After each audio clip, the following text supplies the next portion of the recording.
नमस्कार दोस्तों, शुरू करते हैं हमारा आज का डिस्कशन।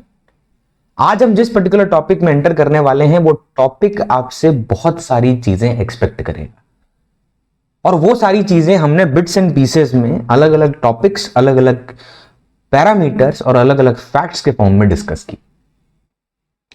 तो मैं उस पर्टिकुलर टॉपिक में एंटर करने से पहले, क्योंकि ये आप समझ लीजिए, अब हम उस पार्ट में जाएंगे जहां पे कोई थ्योरी, कोई टेक्निकल टर्म नए तरीके से स्क्रैच से नहीं पढ़ने बैठेंगे। Everything which we already seen will be used here directly in a collective way.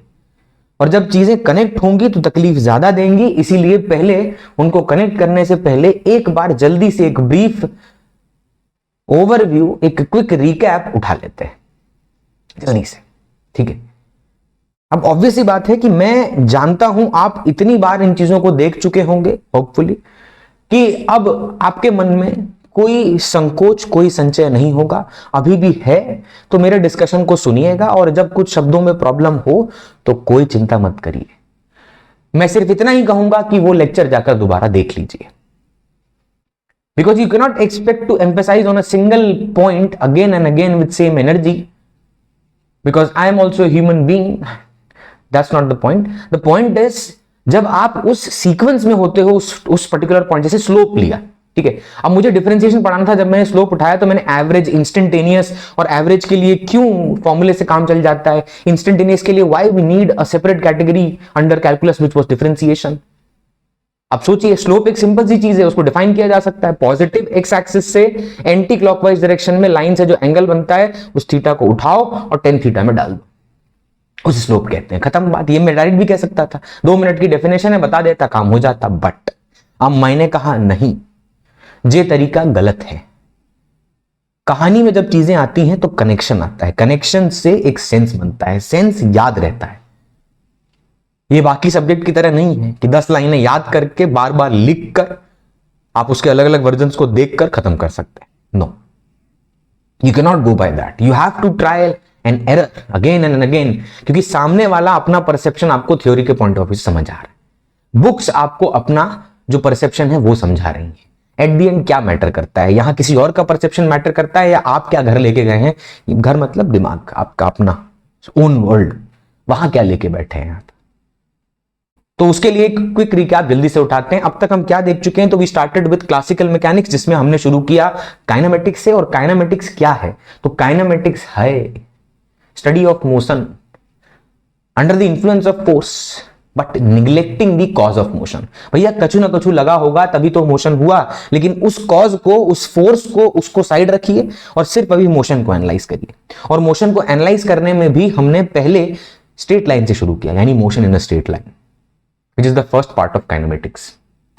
Because हम अभी सीधे रास्ते पे चलेंगे, बस यही हमारा एकमात्र धर्म है कि अभी हम सीधे रास्ते पे चलेंगे और ज्यादा से ज्यादा मन भी किया तो उसी रास्ते पे पलट के चलने लग जाएंगे।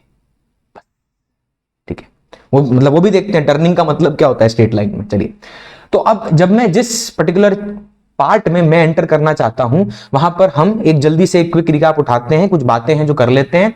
तो हमने जब इंपॉर्टेंट पैरामीटर से चर्चा शुरू की थी तो वहां पे हमने क्या समझा कि भैया अगर कोई ऑब्जेक्ट कहीं मोशन कर रहा है दूर, तो सबसे पहले एक सोसाइटी की जो आंटी होती हैं, जिनकी नजर हर जगह, हर इंसान पर बारीकी से रहती है, उसी आंटी की तरह एक अंकल हैं जिसे कहते हैं ऑब्जर्वर।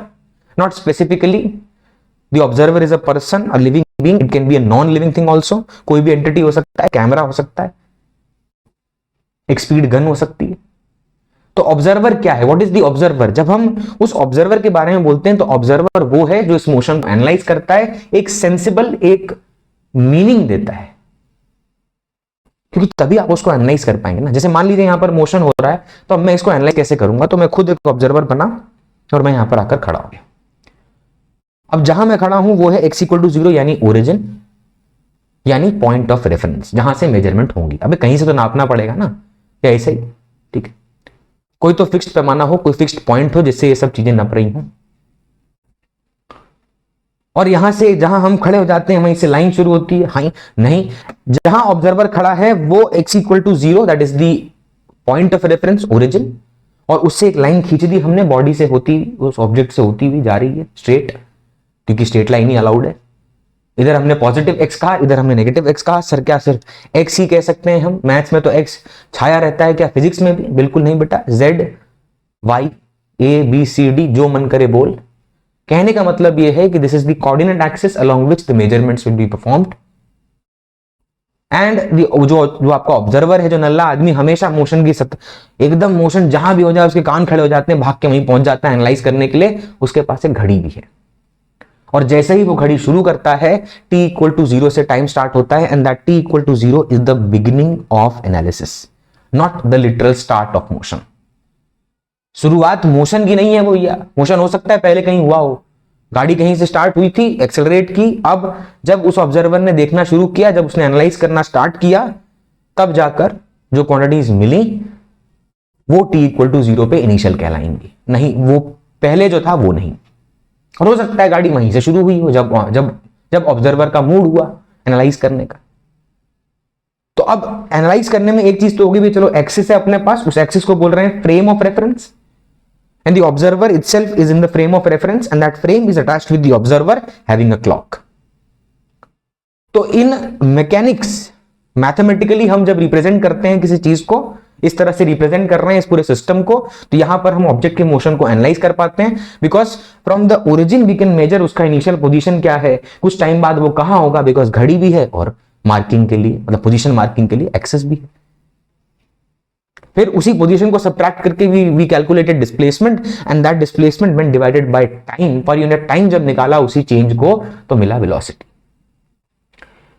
और उसी इंटरवल को, जब एनालाइजेशन के इंटरवल को एकदम एकदम एकदम बड़े से डेल्टा से ले आए डीटी पे, एकदम छोटा भैया कान के नीचे किसी के रख के दिया, वो गाल और हाथ के बीच का जो कांटेक्ट टाइम है दैट इज डीटी, इतना छोटा कि मेजर नहीं हो सकता। उसको जब डिवाइड किया उस पर्टिकुलर चेंज इन पोजीशन से, यानी इतना छोटा change in position that becomes instantaneous velocity and when the interval is large it became average.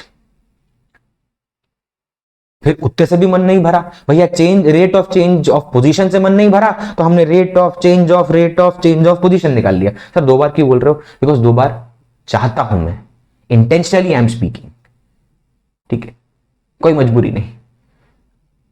तो यहां पे double differential of position with respect to time is called as acceleration. But मुश्किल है तो आसान करते हैं भैया, पहले पोजीशन के चेंज से निकाला वेलोसिटी, वेलोसिटी के चेंज से निकाला एक्सेलरेशन, और फिर वही सेम बात, अगर इंटरवल छोटा हो जाए, छोटू सा, it becomes dt and that is instantaneous acceleration, and if that time interval is so big that is average।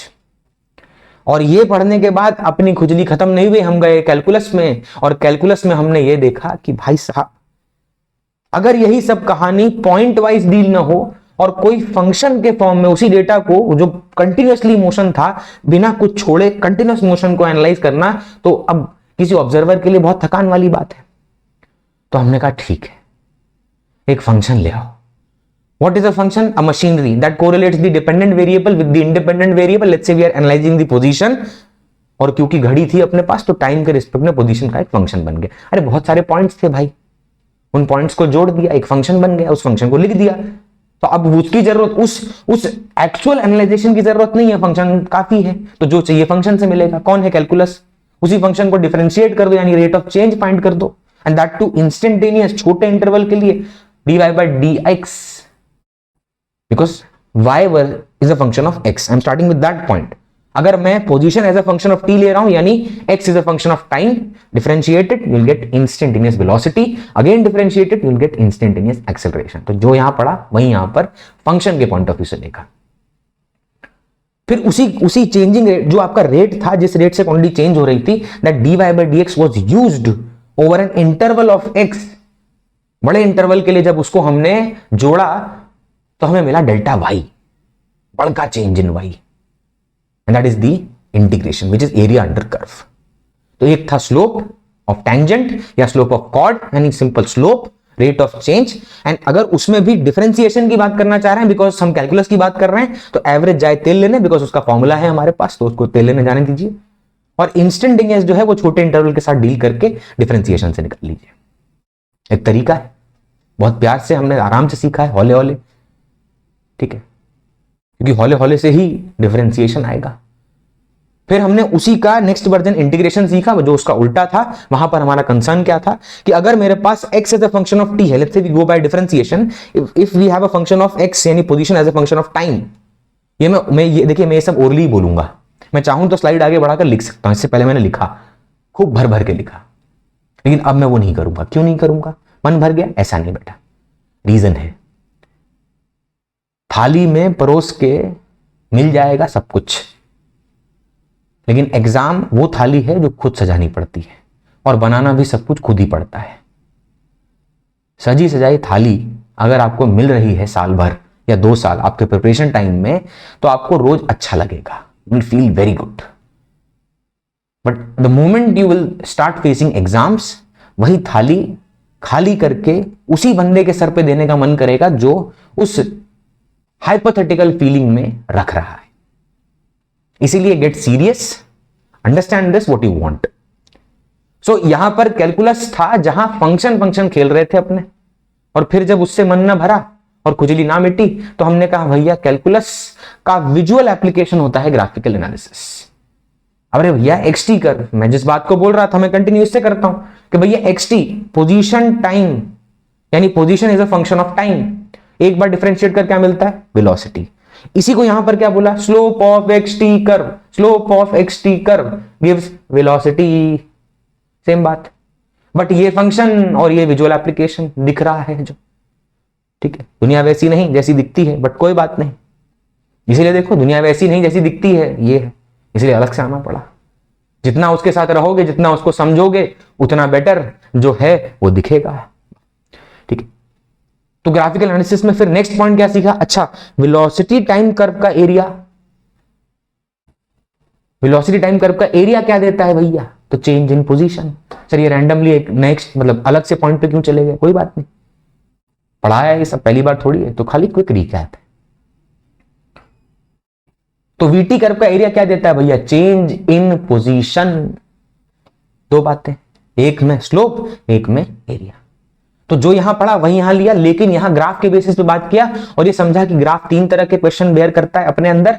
पहला, ड्रॉ फ्रॉम स्क्रैच, एकदम शुरू से जीरो से बताया गया, किसी के शब्द थे क्वेश्चन में, सुना, ग्राफ बना दिया, हो गए। सेकंड है कन्वर्जन, एक कर्व से दूसरे पे जाना, एक कर्व टाइप से दूसरे पे जाना। थर्ड, एनालाइज करना, बस कर्व गिवन है, ना कुछ ड्रॉ करना है, बस देखकर बताना है। देखकर मतलब थोड़ा बहुत पेन चलाना पड़ेगा, कोई बात नहीं, but generally most of the questions are done on the basis of just by a look. कुछ को 2 लुक देने पड़ते हैं, कुछ को 3, कोई दीजिए, मतलब वो डिपेंड करेगा ना भाई कितना उस पर्टिकुलर ग्राफ से क्या क्या निकल सकता है और क्या क्या डिमांड कर रहा है क्वेश्चन, ये जरूरी है। तो we have already completed the graphical analysis, तो इसीलिए एक वहां पर बड़ा सा टिक्का मार देते हैं, पनीर, ओके। तो और हम शुरू करते हैं अपने next topic which is uniformly accelerated motion से। और सबसे पहले हम अपने मोशन जो कि यूनिफॉर्मली एक्सेलरेटेड है उसको डिफाइन करेंगे। अब यहां एक लाइन ऑफ मोशन लेते हैं, लाइन ऑफ मोशन, ठीक है। मान लीजिए एक ऑब्जेक्ट है जो कि u इक्वल टू 0 मीटर पर सेकेंड यानी उसकी वेलोसिटी है। चलिए u नहीं लिखता हूं मैं, नहीं तो आप बोलेंगे u इनिशियल वेलोसिटी हो गई। v is velocity which is general, her point पर अलग अलग जो भी वैल्यूज होंगी वो रिप्रेजेंट v से ही की जाएंगी, v मतलब वेलोसिटी, ठीक है, इंस्टेंटेनियस वेलोसिटी।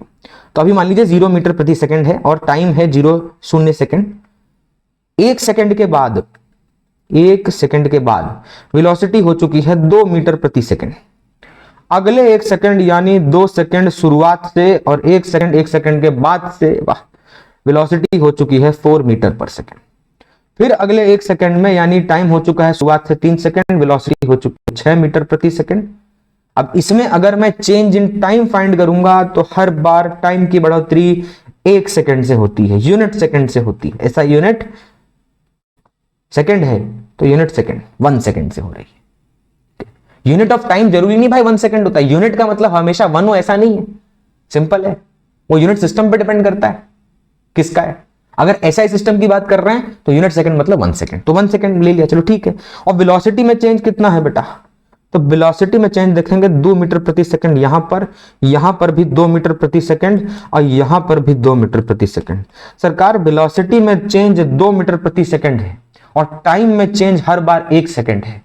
यानी अगर एक क्वांटिटी जिसको एक्सेलरेशन कहते हैं, which is defined as change in velocity upon time interval, अगर वो निकाला जाए तो वो 2 मीटर प्रति सेकंड अपॉन 1 सेकंड आएगा और उसको फर्दर सॉल्व करें तो आएगा 2 metre per second square. Sir ये तो एक्सेलरेशन मिल गया, यूनिट से भी दिख रहा है और क्वांटिटी का मतलब जो हमने पढ़ा था इंपॉर्टेंट पैरामीटर में वहां से भी जे एक्सेलरेशन है। अब ये एक्सेलरेशन सर पोजीशन पे डिपेंड कर रहा है क्योंकि यहां मीटर आ रहा है। सर ये टाइम पे डिपेंड कर रहा है क्योंकि यहां सेकंड आ रहा है। अगर ऐसा है तो प्लीज अलग से मिलिए, अलग से नहीं, अलग से मिलिए, ठीक है। तो यहां a equal to 2 metre per second square, नहीं मिलिए कोई दिक्कत नहीं, आपका है जैसी आपकी इच्छा, it's your life, it's your choice, okay. तो a is equal to 2 metre per second square, 2 metre प्रति सेकंड स्क्वायर। यानी कहने का मतलब एक ही है कि भैया जे metre per second square unit है, डिपेंडेंसी नहीं, ठीक है। तो पहली बात, एक्सेलरेशन कांस्टेंट है कि वेरिएबल, तो भैया कांस्टेंट है। क्यों? क्योंकि 2 उसकी वैल्यू हमेशा फिक्स रहेगी, ना तो यहां कहीं t है ना यहां कहीं x, यानी acceleration is constant, acceleration is independent of time and position, यानी एक्सेलरेशन हमेशा 2 मीटर प्रति सेकंड स्क्वायर रहेगा। अगर मैं इसके अगले इंटरवल से निकालूं तो भी, इसके अगले इंटरवल निकालूं तो भी, उसके अगले निकालूं तो भी, यानी this is a constant acceleration and constant acceleration is called as uniformly accelerated motion. Definition जल्दी से पढ़ लेते हैं। A body is said to be in uniformly accelerated motion if its velocity changes by equal amounts in equal interval of time. जो हमने example लिया कि भाई उसका अमाउंट हर बार इक्वल इंटरवल ऑफ टाइम हमने बेसिस भाई रेफरेंस के लिए रखा। अब कोई बोलेगी सर पहले t 2 सेकंड लो ना, डेल्टा t 2 सेकंड लो, बाद में 3 ले लो, फिर 5 ले लो। अबे तुम पगला गए। कंपैरिजन का बेसिस क्या होना चाहिए? सेम नहीं होना चाहिए। 2 बंदों को कंपेयर करना है, बोला भाई स्टेमिना चेक करना है। एक को बोला 200 मीटर दौड़ वापस आ गया, एक को बोला 4 किलोमीटर दौड़ के वापस आ। 200 मीटर दौड़ने वाला वापस आ, उसको बोला वाह भाई वाह क्या दौड़े, अभी भी हाँफ नहीं रहे और जल्दी आ गए। और 4 किलोमीटर वाला बाद में आया, हाँफता हुआ गिर गया, उसको बोला अबे क्या जान ही नहीं है, ठीक है। तो या तो आप दोनों को 4 किलोमीटर दौड़वाओ या दोनों को 200 मीटर दौड़ाओ, पैमाना सेम रखो। टाइम का पैमाना सेम रखा तो पता चला कि 2 मीटर प्रति सेकंड का चेंज है। और फिर आगे रह रहा है no matter how small the interval may be, यानी अभी हमारे केस में the time interval was 1 second, 1 second का इंटरवल था। अगर कोई इस इंटरवल को छोटू छोटू छोटू छोटू एकदम छोटू कर दे, वही थप्पड़ वाला, ठीक है, टाइम इंटरवल, नहीं नमस्ते नहीं कर रहा हूं, ना ही हाथ जोड़ रहा हूं, जरूरत नहीं हमको, ठीक है। तो ये जो टाइम इंटरवल है इतना छोटा कर दिया है कि इनके बीच में कुछ गैप नहीं नजर आ रहा है। तो ऐसे केस में that particular acceleration will become instantaneous. तो अगर एक्सेलरेशन कांस्टेंट है 2 मीटर पर सेकंड स्क्वायर, बताइए इस मोशन के लिए एवरेज एक्सेलरेशन कितना होगा? 2 मीटर पर सेकंड स्क्वायर। अच्छा, इसके लिए इंस्टेंटेनियस एक्सेलरेशन कितना होगा? अरे 2 metre per second square. It is constant, but just to emphasize on the fact that instantaneous is also included in this definition, this has written. ज्यादा इस पे load नहीं लेना, समझ आ? अच्छा, अब एक्सेलरेशन, सर यहां तो आप बार बार 2 मीटर प्रति सेकंड स्क्वायर इसी पे चर्चा कर रहे हो, ठीक है। बट एक्सेलरेशन तो वेक्टर क्वांटिटी है और वेक्टर क्वांटिटी के पास मैग्नीट्यूड भी होता है और डायरेक्शन भी होता है। तो आप तो खाली मैग्नीट्यूड पे कांस्टेंट रहने पे खुश हो रहे हो कि चेंज चेंज चेंज। अच्छा जी, मैं खुश नहीं हुआ था क्योंकि मुझे पता था आगे लिखा है, ठीक है। तो acceleration is a vector quantity and vector has 2 things, first is direction and second is magnitude.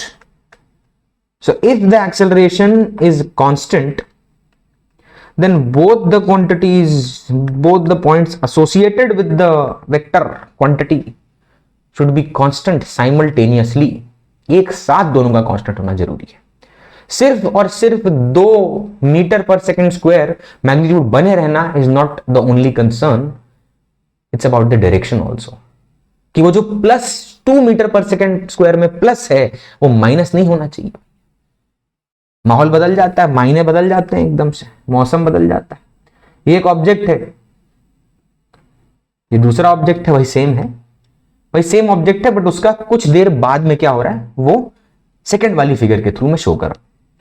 अब मान लीजिए ये जो ऑब्जेक्ट है इस पे एक्सेलरेशन और इस पे जो वेलोसिटी है दोनों सेम डायरेक्शन में है and the value of acceleration is 2 metre प्रति सेकंड स्क्वायर। दूसरा वाला जो ऑब्जेक्ट है उसकी वेलोसिटी इधर की तरफ है, कोई बदलाव नहीं, लेकिन जो एक्सेलरेशन है which is again 2 metre per second square is in the anti parallel direction opposite to the velocity. अब मैंने क्या बोला कि भाई ये कुछ देर पहले और ये कुछ देर बाद का सिचुएशन है एक ही ऑब्जेक्ट के लिए ड्यूरिंग दैट मोशन, एक ही मोशन, ठीक है। तो अब सवाल ये है कि क्या ये यूनिफॉर्मली एक्सेलरेटेड है? हाँ सर, क्यों? क्योंकि आपने तो बोला था कि वैल्यू 2 रहनी, अगर उसकी वैल्यू 2 है and it is independent of position and time, so वो तो यूनिफॉर्मली एक्सेलरेटेड है। अबे तुम्हें कैसे पता? क्योंकि तुम खुद नोटिस करो, मैग्नीट्यूड जब मैंने कहा +2 यानी हर जगह +2, वो जो मैग्नीट्यूड था वो 2 मीटर पर सेकंड स्क्वायर है, डायरेक्शन प्लस था यानी the vector quantity is +2 metre per second square, वो हर जगह +2 ही रहना चाहिए।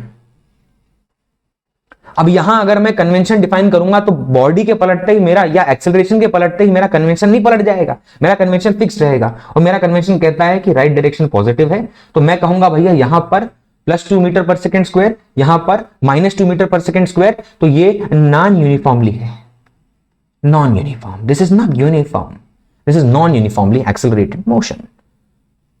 So, yani for a vector quantity to be constant, both magnitude and direction should remain constant throughout the motion, and if it changes in direction or magnitude or in both, that is not uniformly accelerated motion. So, अगर आपकी journey में acceleration बदल रहा है तो आप या तो जिन जिन पार्ट में बदला, जहां पर बदला, जिस पॉइंट से बदलना शुरू हुआ उस पॉइंट से मोशन को तोड़ दीजिए। जैसे एक ट्रेन है, एक स्टेशन से शुरू होती है, एक्सेलरेट करती है, वेलोसिटी मैक्सिमम पहुंचता है, कुछ देर तक उसी वेलोसिटी से चलती है, बाद में रिटार्डेशन होकर दूसरे स्टेशन पर रुक जाती है। तो भैया कुछ जब एक स्टेशन से शुरू हुई तो एक्सेलरेशन पॉजिटिव बढ़ा रहा है स्पीड को, चलो पॉजिटिव बोलना गलत होगा, in the direction of velocity कहता हूं। तो जब स्टेशन से शुरू हुई तो in the direction of velocity the acceleration is acting and the speed is increasing. When the speed has reached maximum for some time, अब ड्राइवर जो है ट्रेन के वो एक्सेलरेट नहीं कर रहे हैं, कांस्टेंट वेलोसिटी से मूव कर रहे हैं, तो एक्सेलरेशन नाउ बिकम 0। और फिर जब कुछ देर बाद कहीं स्टेशन आने से कुछ टाइम, मतलब कुछ दूर पहले, कुछ टाइम पहले जब लाल बत्ती दिखी तो वहां पर ट्रेन रिड्यूस करना शुरू, मतलब ट्रेन की स्पीड को रिड्यूस करना शुरू किया। ट्रेन रिड्यूस नहीं करेंगे, ट्रेन रिड्यूस होगी तो केस हो जाएगा, ठीक है, न्यूज आ जाएगी। तो ट्रेन की जो स्पीड है वो रिड्यूस करना स्टार्ट किया। अब वो रिड्यूस करने के लिए क्या करेंगे? और एक्सेलरेट करेंगे और स्पीड बढ़ाने की कोशिश करने लग जाएंगे, उसी सेम डायरेक्शन में एक्सेलरेशन देने लग जाएंगे? नहीं, acceleration will start acting in the opposite direction of the velocity and the train will stop after some time, जहां पर रोकना है वो तो पता है। तो मैं इसको 3 पार्ट में तोड़ दूंगा। पहला पार्ट एक्सेलरेशन, दूसरा part constant velocity, third part retardation and train रुक गई। लेकिन क्या ये पूरा मोशन यूनिफॉर्मली एक्सेलरेटेड है? नहीं। क्या इसके पार्ट्स यूनिफॉर्मली एक्सेलरेटेड है? हाँ। तो मैं इक्वेशन ऑफ मोशन या जो इक्वेशन है इसकी, मैं उस स्पेसिफिक पोर्शन में लगा सकता हूं, ठीक है। सर ये सब तो आगे आएगा, अरे बिल्कुल आएगा बाबू, लेकिन मेरा तरीका आपको मैं पहले ही बोल चुका हूं। जिस पॉइंट पर जाना है कुछ बातें अभी से दिमाग में उतारना शुरू कर दो अपने डिस्कशन के टाइम पर ही। टॉपिक तो वही चल रहा है, लेकिन कुछ बातें ऐसी फेंक दो जो आगे की हैं।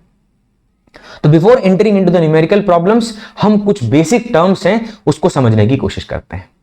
तो यहां पर एक ऑब्जेक्ट है, मान लीजिए लाइन ऑफ मोशन है इसका, ये ब्लू कलर का, इस पे ये ऑब्जेक्ट मूव कर रहा है।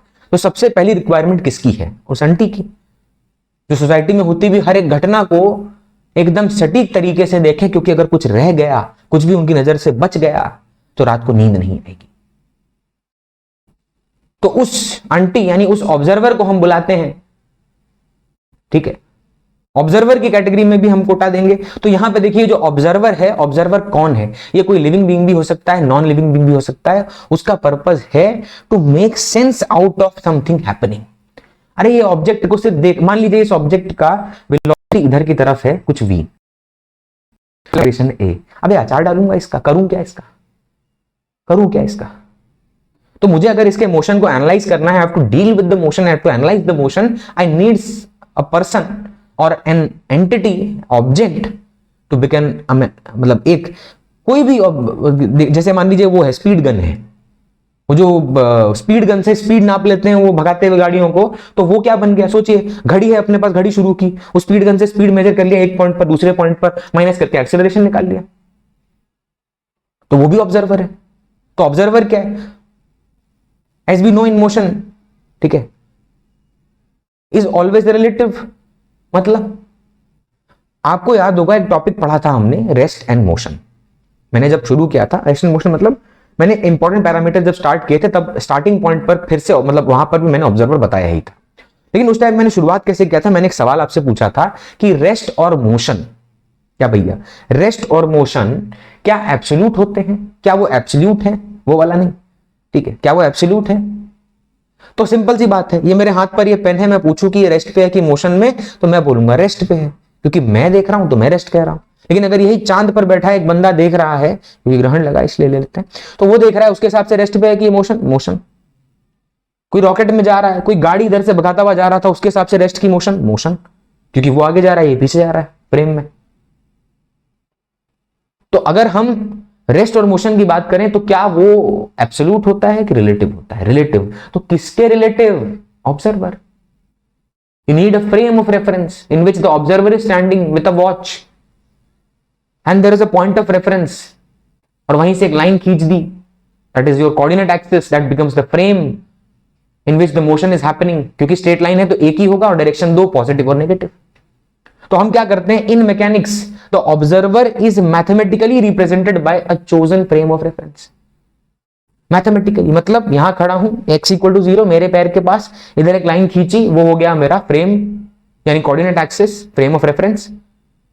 जहां मैं खड़ा हूं 0 माना पॉइंट ऑफ रेफरेंस। अब ऑब्जेक्ट के लिए जो भी मेजर करना होगा मैं आराम से मेजर कर सकता हूं। क्यों? क्योंकि मैं क्या करूंगा, एक मेजरिंग टेप है, उसका एक एंड पकड़ा मैंने, ये घुमा के मारा, ऑब्जेक्ट पे फंसाया, वो जहां जहां जाएगा वो पोजीशन मुझे मिलती है, तो मिल गया उससे क्वांटिटी मुझे, खत्म बात। मैंने पहले भी बोला आपको, ठीक। तो that coordinate system plus clock, आप उसको भी ऑब्जर्वर कह दीजिए, खत्म बात। अब वही तो चाहिए यार तुम्हें क्या जरूरी है कोई आदमी हो ऐसा, हाँ मोशन हो रहा, क्या ऐसा कोई जरूरी इंसान चाहिए तुम्हें? नहीं, वो तो सिर्फ ऑब्जर्वर के, जब एक ऑब्जर्वर को, ये स्टिक फिगर बार बार बना देता हूं मैं आदमी की, ठीक है, बार बार बना देता हूं मैं स्टिक फिगर, तो उससे क्या होता है, एक सेंस ऑफ एक्सेप्टेंस है कि भैया चलो जल्दी से एक्सेप्ट कर पाता है दिमाग हमारा कि अच्छा ऑब्जर्वर मतलब एक ऐसा आदमी जो सूझ, मतलब उस पॉइंट पे सूझबूझ वाला, औरत भी हो सकती है, ठीक है।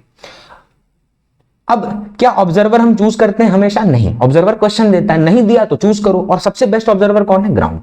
The ground can be taken as the best observer, reason being, और यहां पर एक सिंपल सा रीजन है उसके पीछे का कि भैया ग्राउंड पर जो भी मोशन हमारे आसपास हम जो भी एनालाइज कर रहे हैं, ठीक है, अर्थ पर जो भी हो रहा है उसके लिए अर्थ तो रेस्ट पे होगी, तो सबसे बढ़िया ऑब्जर्वर बन जाता है। भैया पोल है वो भी ऑब्जर्वर है, अरे उस पोल को तुमने मान लिया, तो जहां वो पोल है, जहां वो खंबा है, वहीं x इक्वल टू 0 यानी पॉइंट ऑफ रेफरेंस, वहीं से एक लाइन खींची, जो लाइन ऑब्जेक्ट के से होते हुए पास करती है उसको बोलेंगे फ्रेम ऑफ रेफरेंस, और वहीं पर एक घड़ी लटका दी, और वो घड़ी जैसे ही मोशन एनालाइज करना शुरू करना है वो शुरू हो जाएगी।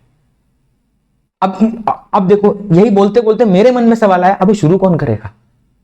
तो सोच, अब मुझे एक स्टेप और जाके जाना पड़ेगा, एक बंदा जाएगा, उसका जब मन करेगा तो वो एनालाइज करेगा, तो खत्म करना, ऑब्जर्वर बोल, एक ऑब्जर्वर पर्सन बना दे, खत्म बात। लेकिन क्या हर बार वही होगा? नहीं, it can be a living और it can be a non living being. एक आर्टिफिशियली इंटेलिजेंट के थ्रू चलने वाला एक कैमरा है, एआई से चलने वाला कैमरा है, एजीआई एआई जो भी समझे, अभी तो एजीआई तो बाद में आएगा, चलिए एआई से मतलब ऑपरेटेड एक कैमरा है।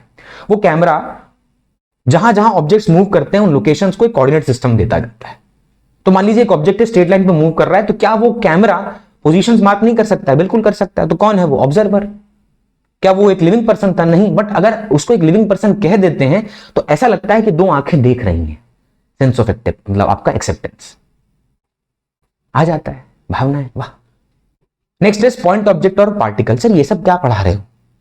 ये तो क्वेश्चंस में आएगा। अरे बिल्कुल आएगा, कौन मना कर रहा है क्वेश्चन में नहीं आएगा? लेकिन जब क्वेश्चन में आएगा तो क्या हर बार क्वेश्चन से सीखोगे? नहीं, कुछ बातें ऐसी हैं जनरलाइज वे में सीख ले, जब क्वेश्चन करने जाओगे तो दिमाग जल्दी एक्सेप्ट करेगा, और उस क्वेश्चन के मेथोडोलॉजी को, अब तुम सोचो, तुम वहां पढ़ने बैठे, वर्ड्स ही नहीं समझ आए कि वो कहना क्या चाह रहा है।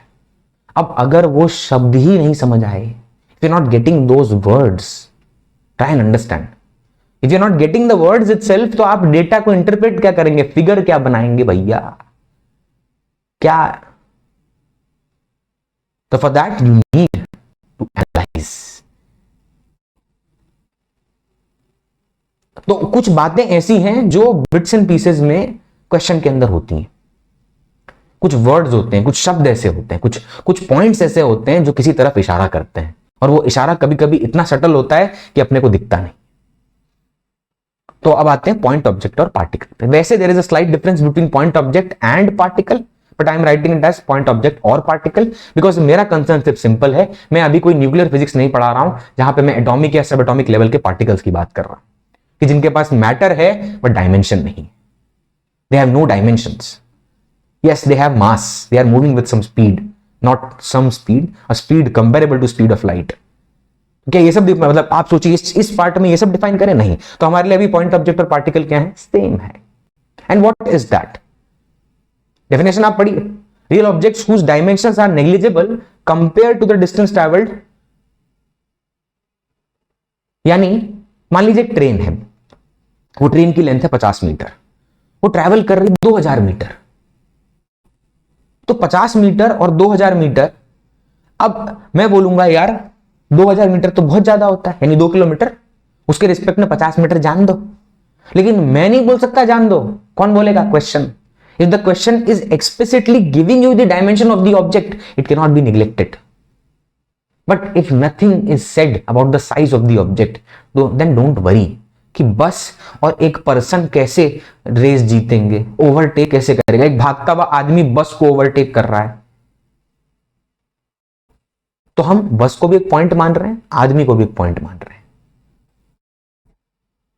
और उसके आगे देखिए लिखा हुआ है ट्रैवल्ड और स्केल ऑफ ऑब्जर्वर, मतलब अगर स्केल ऑफ ऑब्जर्वर जिस स्केल पे डीलिंग कर रहा है उस स्केल में उस डायमेंशन, उस ऑब्जेक्ट के डायमेंशन को निगलेक्ट मार रहा है। रीजन क्या है? सिंपल, फोकस रहे किस पे? कहां फोकस रहे बताओ? मेन पर्पस क्या है इसका? फोकस रहे किस पे? मोशन पे, उसके साइज पे, उसके डायमेंशन ना हो। But if a question explicit, मतलब वो एक सवाल है जो एक्सप्लिसिटली आपको कह रहा है कि भैया ये साइज है, this is the size of the train 80 meters and it is traveling 500 meters, then don't neglect. But let's say if a car is traveling 5 kilometers and the length of the car is 8 meters, 10 meters, 15 meters, तो आप उस size of the car को neglect मार देंगे with respect to the distance travelled. But मैं कहूंगा ये तो डिफाइन करते टाइम था कि डायमेंशन निग्लेक्ट होना चाहिए। मैं कह रहा हूं let's focus on a simple fact, if the length of the object is given, take it. The length of the object is not given, leave it. It's very simple. But why we are calling it as point object or particle? Why we are not calling it as a car, a bike, a person, a dog, a cat? Because we don't want to focus on the dimension part. Not that dimension, MLT, size. That is neglected. So let's move ahead. हाँ, अब next है t equal to 0। देखिए ये सब बातें मैं फिर से कह रहा हूं, these are general talks.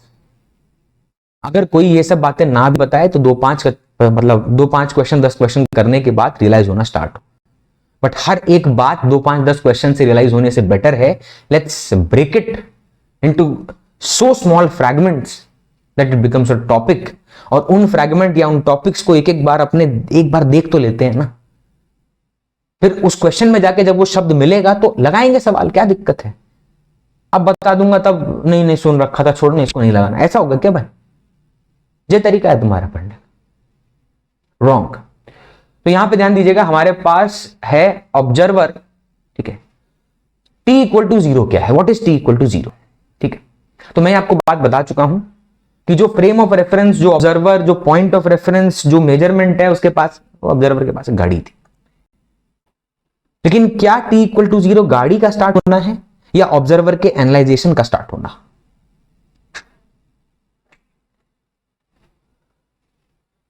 Observer के एनालाइजेशन का स्टार्ट होना। गाड़ी कहीं भी स्टार्ट हो सकती है, पहले स्टार्ट हो, कोई दिक्कत नहीं।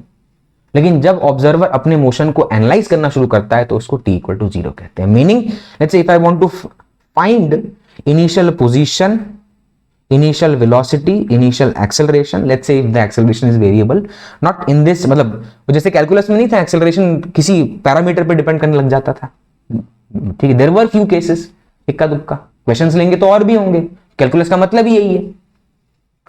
आप uniformly accelerated motion is a special case of calculus in which the acceleration is kept constant.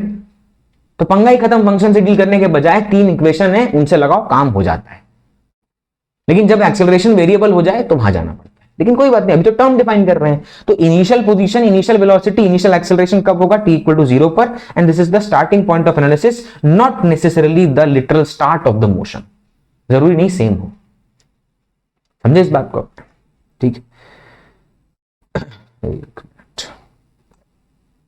हाँ, वो क्या है, वो राइटिंग पैड ऊपर आ रहा था तो एक लकीर जैसी नजर आने लगी जो कि अब प्रॉब्लम दे रही थी। चलिए, तो अब नेक्स्ट है साइन कन्वेंशन। अच्छा जी, साइन कन्वेंशन क्या है? तो साइन कन्वेंशन माना जाता है, कैसे माना जाता है साइन कन्वेंशन? ध्यान से सुनिएगा। हम बहुत ही मुश्किल तरीके से बिल्कुल नहीं करते, सिंपल है साइन कन्वेंशन। क्या? आप जो चाहे मान लीजिए, ये लाइन ऑफ मोशन है, बहुत टेढ़ा हो गया, ठीक है। चलिए, वो राइटिंग बोर्ड है ना, जो जुगाड़ मिले आदमी पढ़ा रहा है, कोई नहीं, तो उसमें थोड़ा बहुत ऊपर नीचे हो जाता है, बट कंसेप्ट्स में नहीं, ठीक है, बातों में नहीं भैया, क्योंकि ये काफी एक्सपीरियंस गेन किया है। चलिए, तो यहां पर एक ऑब्जेक्ट है, and that object let's say is moving in this direction, velocity v and having an acceleration a in this direction। दिख रहा है? ओके, ये लाइन ऑफ मोशन है, ऑब्जेक्ट है, v वेलोसिटी a से जा रहा है। अच्छा जी, ठीक है, क्या करें, इसका अचार डालेंगे? नहीं, बिल्कुल मत बांटिए, ठीक है। अब हम क्या करेंगे, एक थंब रूल है साइन कन्वेंशन का कि इनिशियल डायरेक्शन ऑफ मोशन को पॉजिटिव मान लो। ये थंब रूल है। थंब रूल का मतलब क्या? मानना मानो, नहीं मानना मत मानो, कोई बात नहीं।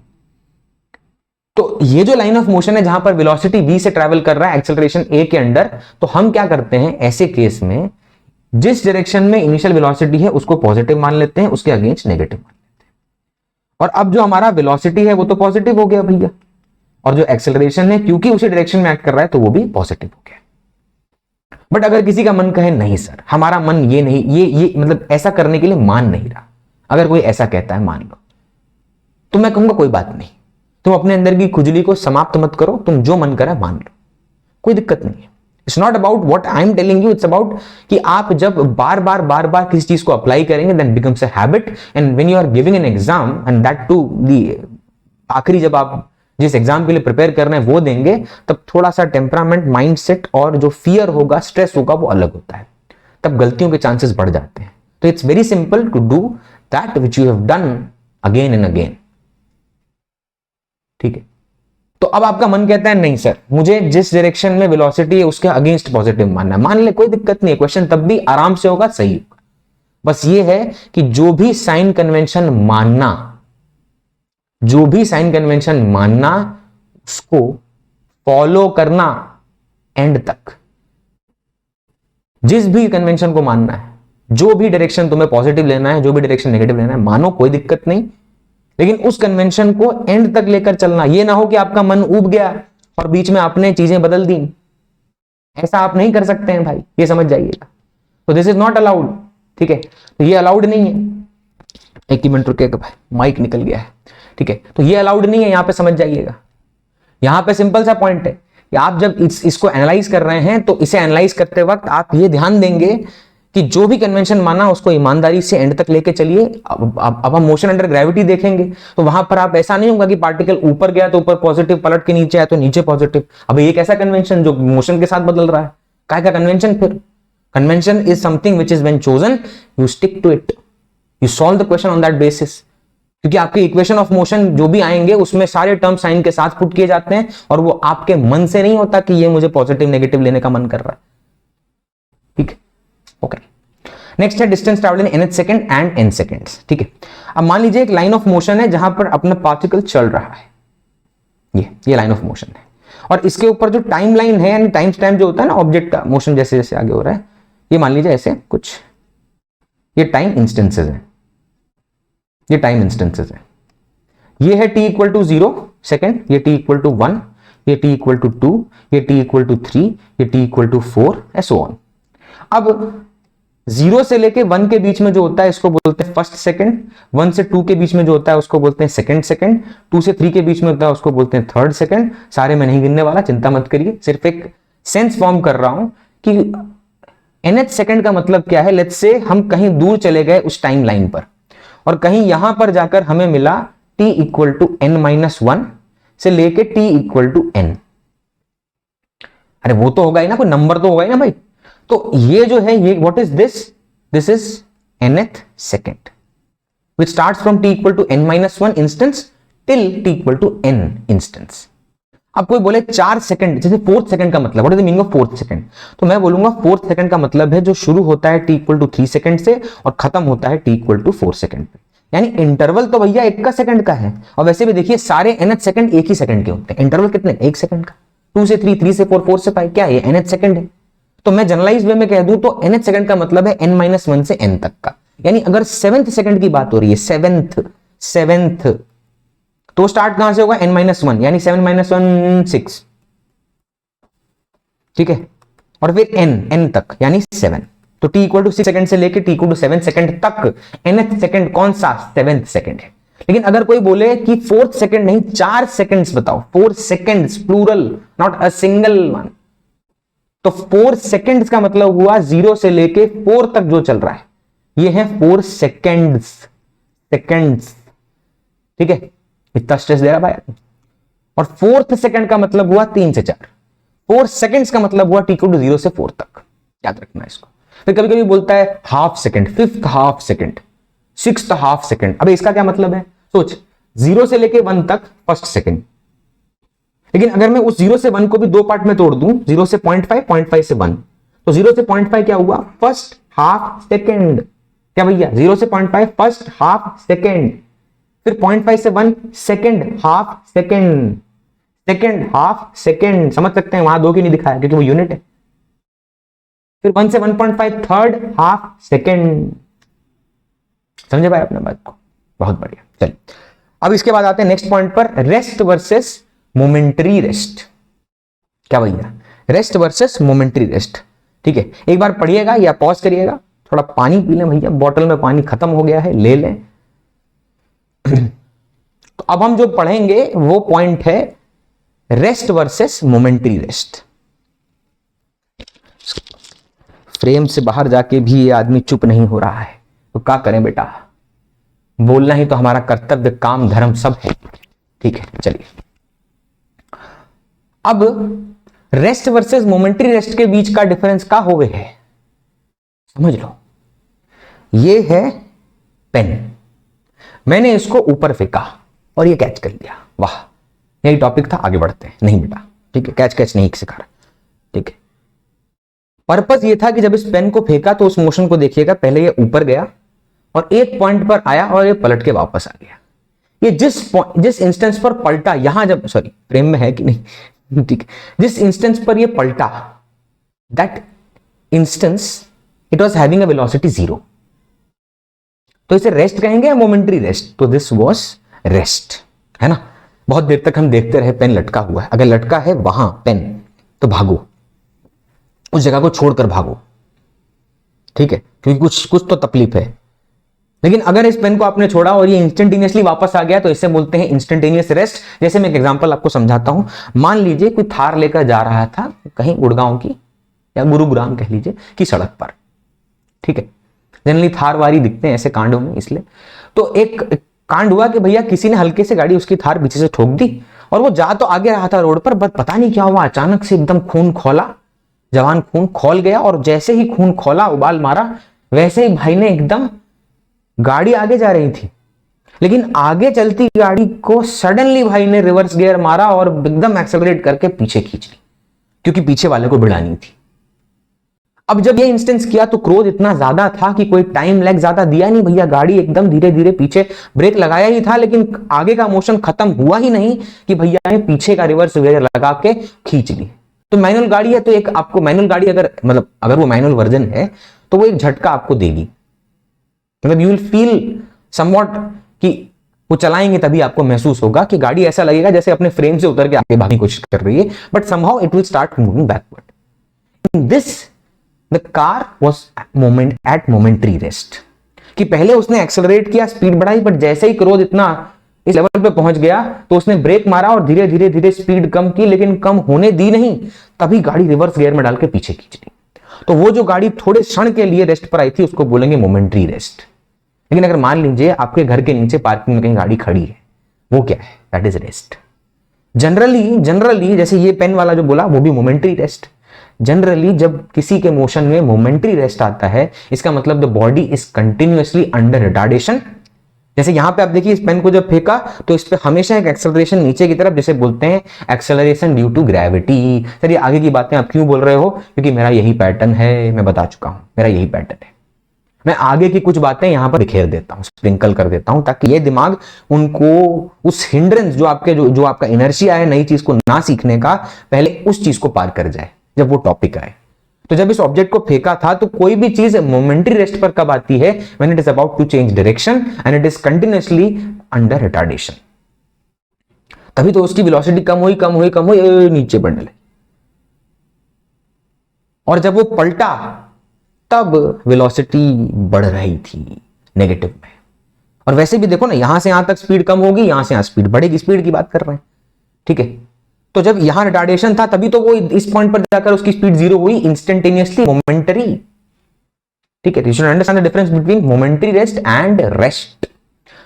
लिखा है, पढ़ लीजिए, फाइनाइट ड्यूरेशन के लिए जब हो वेलोसिटी जीरो तो रेस्ट कहते हैं। और जब एक इंस्टेंस पर हो, at a single instant of time, generally कब होता है? जब कोई पार्टिकल अपना डायरेक्शन ऑफ मोशन रिवर्स करता है। स्टॉप नहीं हो जाता है रुक के भैया, डायरेक्शन ऑफ मोशन रिवर्स करता है, ठीक है। चलिए अब retardation, deceleration versus negative acceleration. चलिए ये तीन टर्म है, लेकिन इनमें से आप देखिएगा वर्सेस के बाद दूसरा टर्म शुरू होगा। उससे पहले जो है वो और के साथ जो लिखा है दोनों टर्म सेम है, रिटार्डेशन और डिसेलरेशन, ठीक है। अब रिटार्डेशन और डिसेलरेशन का मतलब क्या है? सिंपल, मैं एक एग्जांपल लेके इसको बहुत ही बेहतर तरीके से समझाने की कोशिश करता हूं। रिटार्डेशन और डिसेलरेशन का मीनिंग क्या है, ठीक है। देखिए, जब किसी ऑब्जेक्ट को, मान लीजिए ये मोशन कर रहा है, ऑब्जेक्ट है अपना, इस तरफ इसकी वेलोसिटी है, इस तरफ। अब ये जो इस पार्टिकल के मतलब ऊपर वेलोसिटी है, मान लीजिए इसका एक्सेलरेशन इधर की तरफ है। अब आप ध्यान दीजिएगा, तो ये जो एक्सेलरेशन है, इस केस में जो एक्सेलरेशन है, क्या ये वेलोसिटी के मैग्नीट्यूड यानी स्पीड को बढ़ावेगा? बताओ, क्या ये स्पीड को बढ़ाएगा? नहीं, ये स्पीड को घटाएगा। और अगर ये स्पीड को घटाएगा तो we will be calling it as deceleration और रिटार्डेशन। कहीं भी पॉजिटिव और नेगेटिव की बात की मैंने? कहीं भी नहीं, because the positive and negative is based on the sign convention chosen by the observer, जो वो मानता है। जिस डायरेक्शन को पॉजिटिव कहा, मतलब एक डायरेक्शन को नेगेटिव कहा, उसके अगेंस्ट जो बच गया, उसके हिसाब से जब वो एक्सेलरेशन को एक साइन देता है। जैसे इसी केस में मान लीजिए मैं जिधर एक्सेलरेशन है, अगर उसको पॉजिटिव मान लूं तो हमारा एक्सेलरेशन जो होगा वो पॉजिटिव होगा। लेकिन अगर मैं इस तरफ नेगेटिव मान लूं तो हमारा एक्सेलरेशन नेगेटिव होगा। तो क्या सिर्फ मान लेने से उसका नेचर बदल जाता है कि सर जब एक्सेलरेशन पॉजिटिव था तो स्पीड बढ़ेगी और जब नेगेटिव था तो स्पीड घटेगी? अरे बिल्कुल नहीं भैया, positive and negative is just denoting the direction. इसलिए नेगेटिव एक्सेलरेशन को रिटार्डेशन से कंफ्यूज नहीं करने का। रिटार्डेशन या डिसेलरेशन का मतलब है when the acceleration is against the velocity, that's it. Negative acceleration का मतलब है based on convention, it is negative, that direction of acceleration is negative. उससे स्पीड का बढ़ना घटना कुछ डिसाइड नहीं होता है। ये बिठाइए। नेक्स्ट, रिएक्शन टाइम और रिस्पॉन्स टाइम। रिएक्शन टाइम और रिस्पॉन्स टाइम, सोचिएगा इस बार, एक बार इस बात पर नजर डालिएगा कि रिएक्शन टाइम और रिस्पॉन्स टाइम क्या होता है, ठीक है। डालिए भाई, नजर डालिए इस बात पर कि रिएक्शन टाइम और रिस्पॉन्स टाइम क्या होता है, ठीक है। अच्छे से सोचिए।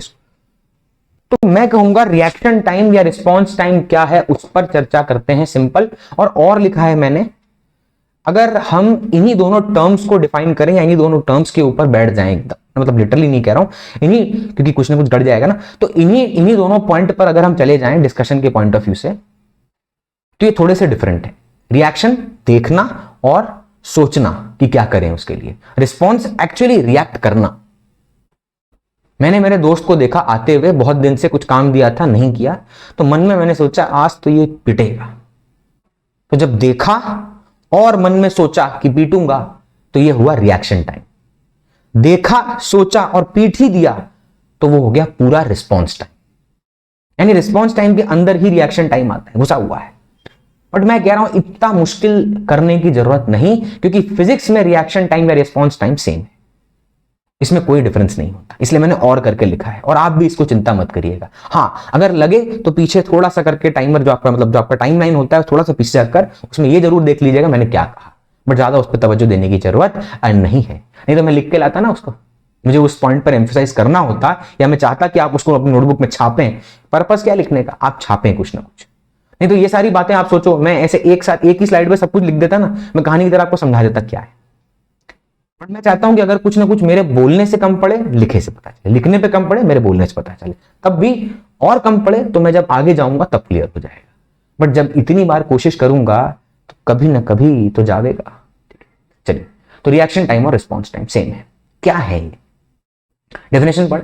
It is the time interval between the instant a stimulus is applied and the instant the observer responds to it. Simple कहता है, एग्जांपल तौर पे आप मान लीजिए गाड़ी में जा रहे थे, ठीक है, अचानक से एक बिल्ली रास्ता नहीं काट रही, बैठी है रोड पर, बस बैठी शांति से उधर देख रही है, बढ़िया, ठीक है, गाड़ी थोड़ी दूर है।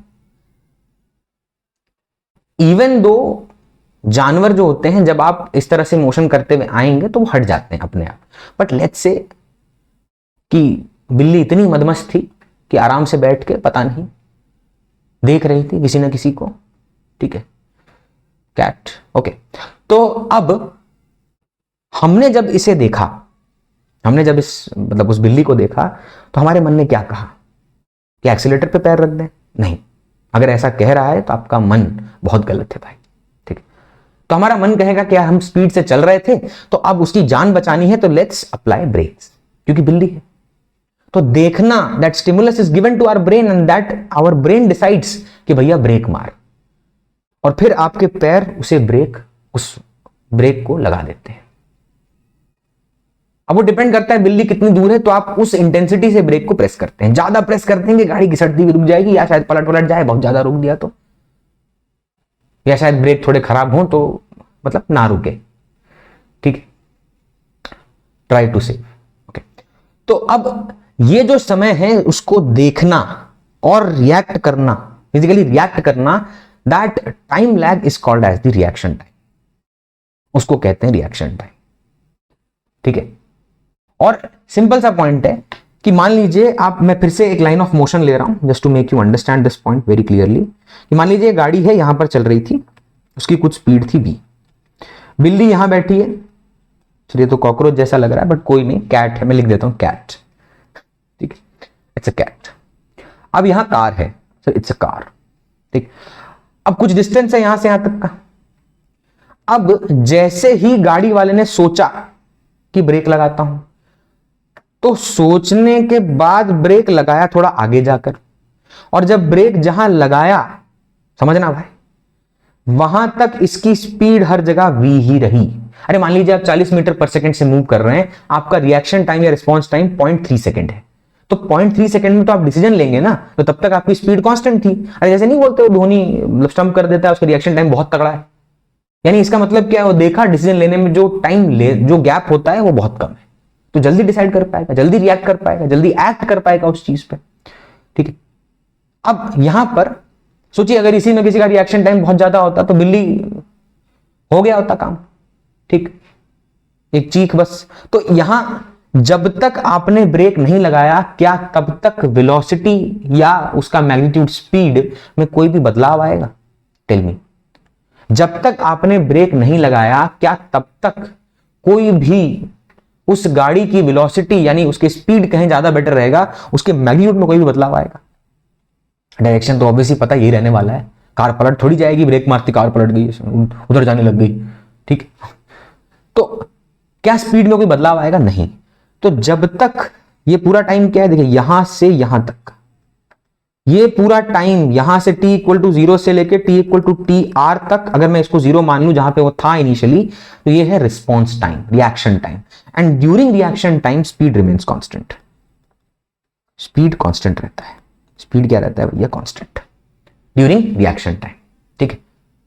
अब उसके बाद उसने ब्रेक लगाया, और ब्रेक लगाकर यहां इतने बचे डिस्टेंस में उसको गाड़ी रोक देनी है, लेकिन ब्रेक कहां लगाया? यहां पर, इस पॉइंट पर लगाया, इस पॉइंट। देखिए लाल गोला है अपने पास, उससे देख लेते हैं। ई गोला कह रहा है कि इसके बाद ही स्पीड घटना शुरू, इससे पहले यहां से लेके यहां तक स्पीड कांस्टेंट रहेगी, यानी during reaction time speed remains constant.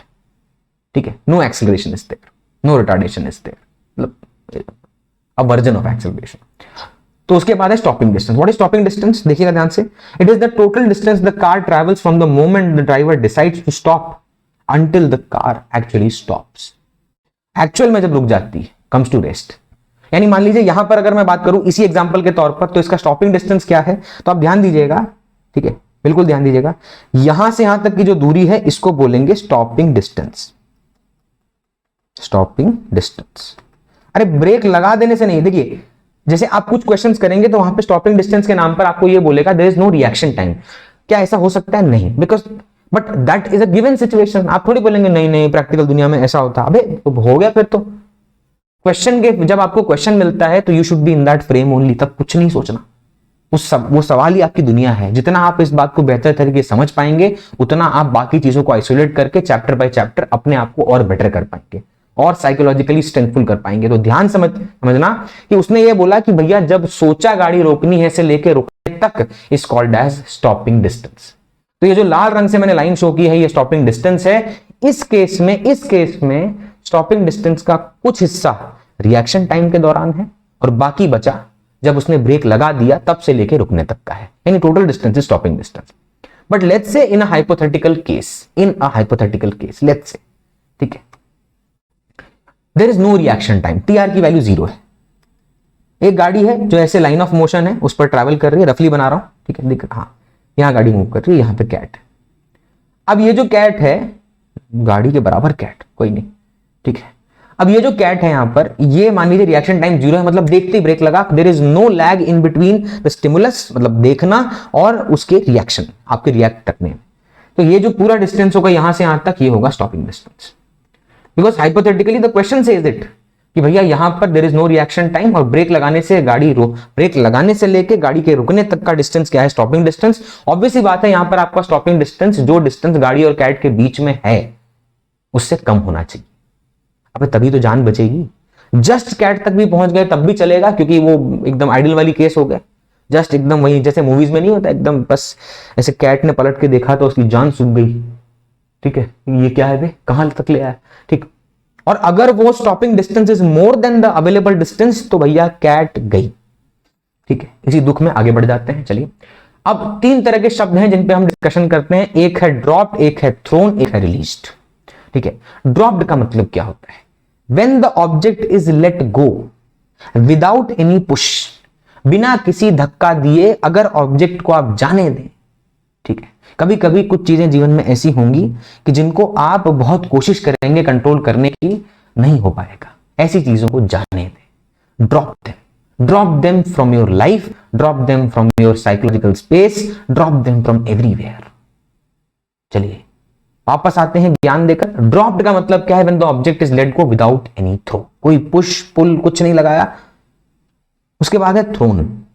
Throne क्या है, when the object is given an initial velocity, कि मान लीजिए मैं इस ऑब्जेक्ट को थोड़ा सा ऐसे धक्का दूं तो इसके पास कुछ वेलोसिटी होगी इनिशियली, क्या 0 होगी? नहीं, नॉन जीरो, तो इसको बोलेंगे थ्रोन। और उसके बाद है रिलीज्ड। अच्छा, रिलीज्ड का मतलब थोड़ा सा ये थोड़ा तकलीफ दे है, ठीक है, थोड़ा तकलीफ दे, बट इस तकलीफ को मैं एक बार पहले छुपा लेता हूं, नहीं तो क्या आंसर पता चल जाएगा, ये छुपा दे, ठीक है, कोई नहीं, आप ही को तो पढ़ाना है और किसके लिए ये सब, घर लेके जाऊंगा क्या, घर पे ही है वैसे। देखिए, तो रिलीज का मतलब क्या है, means you stop holding the object. अब आप ये नहीं कह रहे हैं कि आपने उसको लेट गो यानी छोड़ दिया, आप ये नहीं कह रहे हैं कि आप उसको आपने कुछ थ्रो किया, आपने कहा कि भैया आप उसको होल्ड, यानी अगर मान लीजिए मैं इसको ये मैंने, अब देखिए अब क्या होगा कि कुछ लोग बोलेंगे कि सर ड्रॉप्ड और रिलीज में फिर कोई डिफरेंस ही नहीं है, आपने अलग अलग क्यों लिखा, पागल हो? नहीं, I would say no, obviously मैं तभी पढ़ा, ठीक है, आई एम नॉट क्रेजी। तो यानी यहां पर ड्रॉप्ड का मतलब क्या हुआ, उससे पहले रिलीज पे फोकस कर, अपने आप क्लैरिटी आ जाएगी कब ड्रॉप्ड रिलीज सेम है कब नहीं, यानी रिलीज के 2 वर्जन है। अब मान लीजिए ये मैंने इसको पकड़ रखा है, मैंने अपना हाथ हटा लिया, मैं जैसे ही हाथ हटा लूंगा तो ये कहां जाएगा, नीचे। In this case, the initial velocity is 0 because I was holding the object and my hand was at rest initially. तो जब मेरा हाथ यानी जिस फ्रेम में ऑब्जेक्ट था अगर वो रेस्ट पे है तो released and dropped are same, release and dropped are same. देख, वॉज एट रेस्ट तो ड्रॉप्ड, रिलीज ही क्या है, ड्रॉप्ड है। लेकिन अगर मेरा हाथ मान लीजिए मैं ऐसे अपना हाथ ऊपर लेके जा, देखना मैं ऐसे अपना हाथ ऊपर लेके जा रहा था, अब जैसे ही मैं देखा क्या हुआ, क्या हुआ देखा, अबे ठीक है देख टेम्परेचर बदल गया। देखिए तो अब मान लीजिए ये अपना पर्टिकुलर ऐसा ऑब्जेक्ट है। अब मान ले क्योंकि मेरा हाथ इनिशियली रेस्ट पे नहीं है, मेरा हाथ चल रहा है, तो चलते हाथ जब मैं इसको होल्ड करना बंद कर दूंगा, देखना देखना स्लो मोशन में दिखा रहा हूं क्या हुआ, समझ आया? मैंने थ्रो नहीं किया, मैंने रिलीज किया, मैंने इसको कोई इच्छा नहीं जताई, लेकिन क्योंकि ये मेरे हाथ के फ्रेम में था और मेरा हाथ पहले से चल रहा था, तो जब मैं इसको रिलीज करूंगा, मुक्त कर दूंगा अपने हाथों से, तो इसकी मुक्ति इसे उस नए फ्रेम में मोशन करवाएगी, लेकिन इसकी इनिशियल वेलोसिटी जीरो होगी नहीं, it will be non zero. So when the object is released from a moving frame, from a moving platform, then released becomes thrown। यानी जब आपका फ्रेम पहले से मूव कर रहा हो, देख ले was already moving, then it becomes thrown। समझ आया? याद रखना। चलिए नेक्स्ट है ओवरटेक ऑफ पॉइंट ऑब्जेक्ट और लेंथ ऑब्जेक्ट। अच्छा जी, ओवरटेक आ गया, ठीक है। अब ओवरटेक का मीनिंग क्या है, ये हम क्योंकि सब लोग कुछ ना कुछ चलाते होंगे, साइकिल स्कूटी गाड़ी कुछ ना कुछ अपने जीवन में चलाते होंगे, तो ऑब्वियस सी बात है कि आपने कहीं ना कहीं ओवरटेक क्या होता है उस पर ध्यान दिया होगा और ओवरटेक कभी ना कभी किया होगा, है ना? ये कोई पढ़ाई तो है नहीं। तो यहां पर आप समझिएगा ओवरटेक का मीनिंग क्या है। दो पॉइंट ऑब्जेक्ट है या दो लेंथ ऑब्जेक्ट है। अब लेंथ ऑब्जेक्ट और पॉइंट ऑब्जेक्ट में क्या डिफरेंस है मैं ये बता चुका हूं। When the length of the object is given, it is not a point object. When the length of the object is not given, it is a point object। यानी दो तरह के ऑब्जेक्ट है, point and length. Given length, नहीं given point, खत्म। तो overtaking का general meaning क्या है? When one moving object catches up with and goes ahead of another moving object.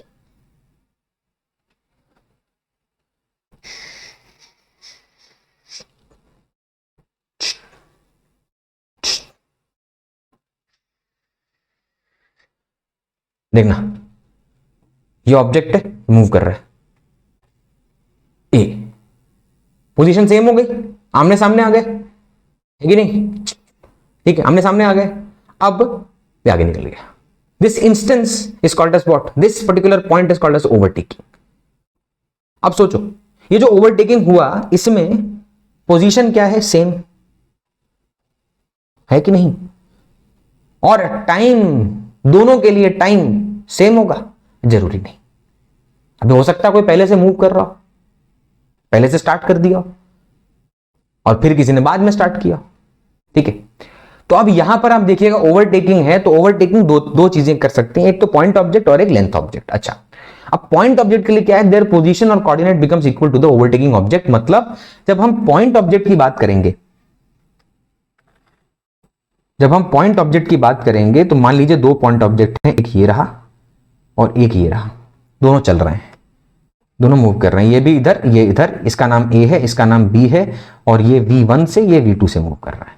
अब मान लीजिए कि दोनों ओवरटेकिंग का मतलब क्या हुआ? कुछ देर के बाद ध्यान से देखिएगा, सर ये नीचे कैसे आ गया? अरे खाली समझाने के लिए बोल रहा हूं मैं, लाइन ऑफ मोशन एक रखा ताकि दिखे कि एक ही रोड पे ऐसा कर रहे हैं दो गाड़ी वाले लोग, ठीक है।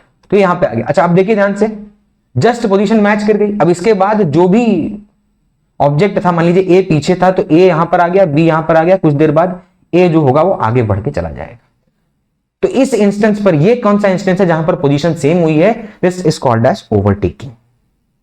पॉइंट ऑब्जेक्ट के लिए ओवरटेक का मतलब यही है। अच्छा अब लेंथ ऑब्जेक्ट देख, लेंथ ऑब्जेक्ट के लिए ओवरटेकिंग कैसे होता है? Overtaking means one object is completely ahead of the other या क्रॉसेस द अदर। जैसे ट्रेन के पॉइंट ऑफ, नीचे लिखा हुआ है देख, when the rear end of the train crosses the front end of the other train। थोड़ा cut गया है ये, रुकिएगा। हाँ, when the rear end of the train crosses the front end of the other train, meaning सुनना। ये track ले लेते हैं, रेलवे ट्रैक है, पैरेलल ट्रैक्स हैं दो, ठीक है, ट्रैक 1 ट्रैक 2। यहां पर एक यहां पर एक ट्रेन है, थोड़ी बड़ी बनाते हैं, क्वेश्चन थोड़ी कर रहे हैं, है ना। एक ट्रेन यहां पर है और एक ट्रेन यहां पर है। ये जो बी वाली ट्रेन है ये रेस्ट पर है और जो ए वाली ट्रेन है ये मूव कर रही है।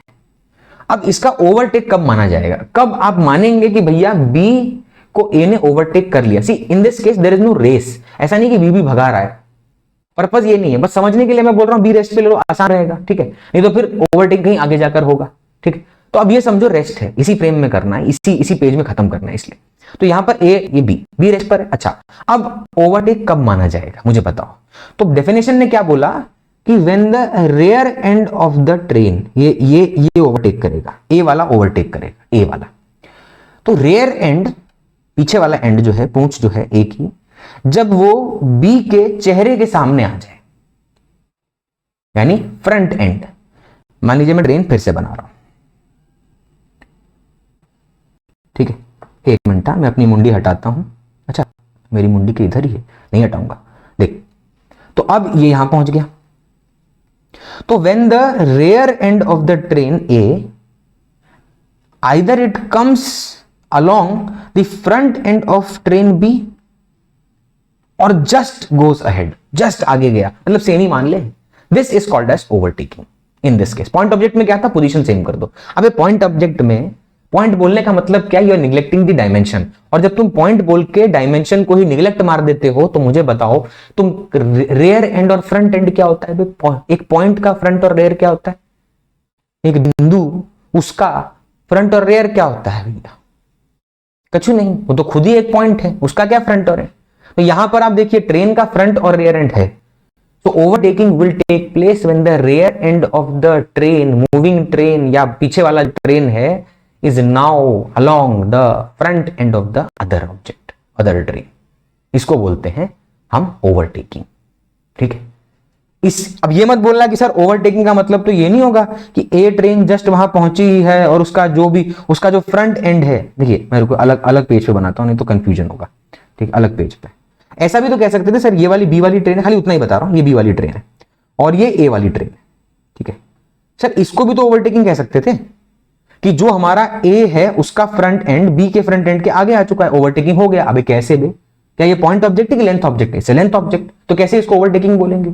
इसको ओवरटेकिंग तब कह पाएंगे ना जब इस ऑब्जेक्ट का पूरी बॉडी निकल चुकी हो, जब ए वाले की पूरी बॉडी बी के धड़ से, सॉरी बी के सर से, धड़ नहीं, ठीक है, उसके फ्रंट एंड से आगे निकल चुकी हो। जब ए की पूरी बॉडी बी के आगे यानी उसके फ्रंट एंड से आगे पहुंच चुकी हो, वो तो तभी होगा ना, वो जस्ट तभी होगा when the rear end of the train A crosses the front end of the train B, जो यहां पे हो रहा था। इसी को अपने ओवरटेकिंग कह रहे हैं, ठीक। पॉइंट ऑब्जेक्ट है, लेंथ ऑब्जेक्ट। चलिए नेक्स्ट आगे बढ़ते हैं। Meeting of objects. दो ऑब्जेक्ट्स मीट कब करते हैं? when the two objects at different position come to the same point at the same time। यानी अगर मान लीजिए दो ऑब्जेक्ट मूव कर रहे हैं और ये दोनों को मिलना है, ठीक है, दोनों को क्या करना है? मिलना है। तो अब यहां पे मिलन के लिए ये दोनों अलग अलग पोजीशन से, मान लीजिए ये ए है और ये अलग पोजीशन पर है, ये बी है, ये अलग पोजीशन पर। अब अगर ये दोनों मिलना चाहते हैं, तो आप ध्यान से देखिएगा, इनकी पोजीशन यानी X of A should be equal to X of B, position final, और एट टाइम टी हो रहा है ये, कहीं इनिशियल नहीं भैया, इनिशियल दोनों का अलग है, देख लो अलग अलग पॉइंट पर है, दोनों मूव कर रहे हैं। तो इनका मिलन कब होगा? जब इनके पोजीशन सेम होंगे और ऐसा सेम टाइम पर होगा, एट सेम टाइम टी। समय भी सेम होना चाहिए मिलने के लिए। मान लो आप अपने दोस्त को बुलाते हो किसी जगह पर मिलने के लिए, अब चलो मिलने की जगह सेम है, लेकिन किसी आपने दोस्त को बोला 4 बजे आना और खुद आप 4:15 बजे आए। 15 मिनट तक दोस्त इंतजार किया और सोचा कि साला हर बार जितने बजे बुलाता है, ठीक है, हर बार जितने बजे बुलाता है उतने बजे नहीं आता, तो गुस्से में चला गया। तो मिलन क्यों नहीं हो पाया? क्योंकि मिलने की जगह एक थी लेकिन मिलने का समय अलग था। तो जब सेम टाइम पर सेम पोजीशन पे होंगे दोनों, तो it is just called as meeting of object. और ध्यान दीजिए पॉइंट ऑब्जेक्ट का ओवरटेकिंग भी वही है। अभी एक ही समय पे एक लोकेशन पे आ जाएंगे दोनों, उसी को मीटिंग भी कह रहे हैं और ओवरटेकिंग भी कह रहे हैं, कोई अलग थोड़ी है, ठीक है। लेकिन अगर कोई ऑब्जेक्ट मूव ही एक दूसरे की तरफ कर रहे हैं, जैसे एक बिल्डिंग है, उस बिल्डिंग के ऊपर जाकर मैंने ये रिमोट छोड़ दिया और बिल्डिंग के नीचे जहां उसका मतलब जहां ग्राउंड था वहां से मैंने पेन ऊपर फेंक दिया, एक पॉइंट पर दोनों आए, टकरा गए। अब ये ओवरटेकिंग है क्या? अब ये कैसा ओवरटेकिंग, ये इधर आ रहा है उधर जा रहा है, ओवरटेकिंग, इसको मिलना कहेंगे। बस टेक्निकल मीनिंग अलग है, बस खत्म बात। Next 13 point, change. चेंज का मतलब क्या होता है?